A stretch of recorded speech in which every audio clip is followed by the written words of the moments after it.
পুলিশের বউ হওয়া এতটাও সহজ না। পুলিশ যেমন বাইরে ডিউটি করে, পুলিশের বউদেরও জীবনে অনেক কিছু ত্যাগ করতে হয়। তো আজকের ছুটির দিনে কি করলাম, শখের ফুলদানিগুলো পরিষ্কার করলাম, আর কি করলাম সবই থাকছে আজকের ব্লগে। তো হ্যালো এভরিওয়ান, আসসালামু আলাইকুম। কি অবস্থা সবাই? কেমন আছেন? ওয়েলকাম করছি আমার একটা নতুন ডেইলি ব্লগে। সকালবেলা থেকে ভিডিওটা শুরু করেছি। সকালবেলা এই যে পরাটা বানাইছি, দুধ চা আর একটা ডিম সিদ্ধ নিয়েছি। আজকে এই দুধ চা দিয়ে আমরা সবাই না পরাটা খেয়েছি। আপনাদের ভাইয়াকে একটা ডিম ভেজে দিয়েছি আর চা। সে খাইয়া ডিউটি গেছে। আর এই যে আমরা কিন্তু এগুলোই খাইছি। তো যাই হোক নাস্তা করলাম। তারপর আবার এই যে দেখুন না আজকে ছুটির দিন বাচ্চা-কাচ্চার পড়ার অবস্থা। আপুরা কাদের বাসায় এরকম অবস্থা হয়? বিছানার চাদরও এলোমেলো করে ফেলায়। কি বলবো বলেন? তো যাই হোক বাচ্চা-কাচ্চার ঘর এতটুক তো করবেই। তো ভাবলাম যেহেতু এলোমেলো করেই রাখছে, আজকে স্কুল বন্ধ আছে তো ভাবলাম যে একটু পরিষ্কার করি সবকিছু। অনেক ধুলা পড়ছে যেহেতু বৃষ্টির আগে অনেক খরা গেছে মানে প্রচুর পরিমাণে ধুলা আসছে ঘরে। সবকিছুই কেমন যেন হয়ে গেছে। কিন্তু বাচ্চাদের পরীক্ষা ছিল। তাই আরকি পরিষ্কার করতে আর সময় পাইনি। এই ফুলদানির উপর যে কি পরিমাণ ধুলা পড়ছে, এই ফুলদানিগুলো কিন্তু আপুরা আমি নিজের হাতে বানিয়েছি। অনেক কষ্ট করে বানিয়েছি। আপনাদের ভাইয়া যখন র‍্যাবে পোস্টিং ছিল, তখন সব ভাবিরা আমরা একসাথে এইগুলো বানিয়েছিলাম। অনেক মজা করছি আর বানাইছি। মানে সবাই বানাইছে। দেখা যায় একজনের দেখা দেখে আরেকজন বানায় এরকম আরকি হয়েছিল ব্যাপারটা। তো যাই হোক অনেকগুলো ফুলদানি বানাইছি। সবাইকে অনেকটা গিফটও করছি। আবার আরো অনেকগুলো আমি গ্রামে রেখে আসছি। অনেক সুন্দর করে অনেকগুলা ডিজাইনের ফুলদানিগুলো বানিয়েছি।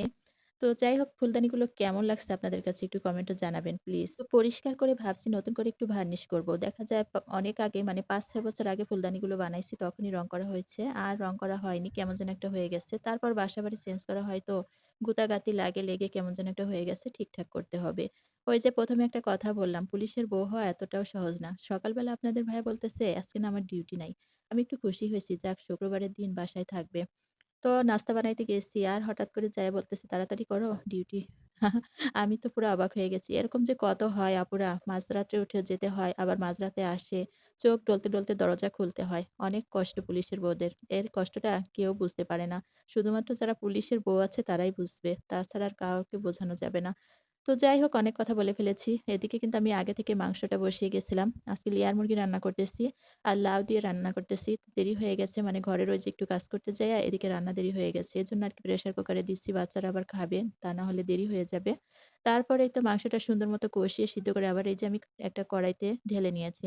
আর লাউটা সুন্দর মতো সিদ্ধ হয়ে গেলে আমি এর ভিতরে এই যে একটু গরম মসলা দিয়ে দিলাম। আর এটা কিন্তু আমি এলাচ আর জিরা দিয়ে ভেজে তারপর একটা মসলা বানিয়ে রাখি। মাংস রান্নার শেষে দেই। তো যাই হোক এটা দিলে খেতে খুব মজার হয়। তো আজকে এই যে আমার তরকারির কালারটা আর একটা তরকারি রান্না করেছি আর কিছু করিনি। বাড়তি কাজ করলে দেখা যায় অন্য কিছু আর করা হয় না। তো আজকের ভিডিও এই পর্যন্ত। সবাই ভালো থাকবেন, আমার পাশে থাকবেন। আর ভিডিওটা যদি একটুও ভালো লেগে থাকে অবশ্যই একটা লাইক কমেন্ট করবেন। তো আল্লাহ হাফেজ।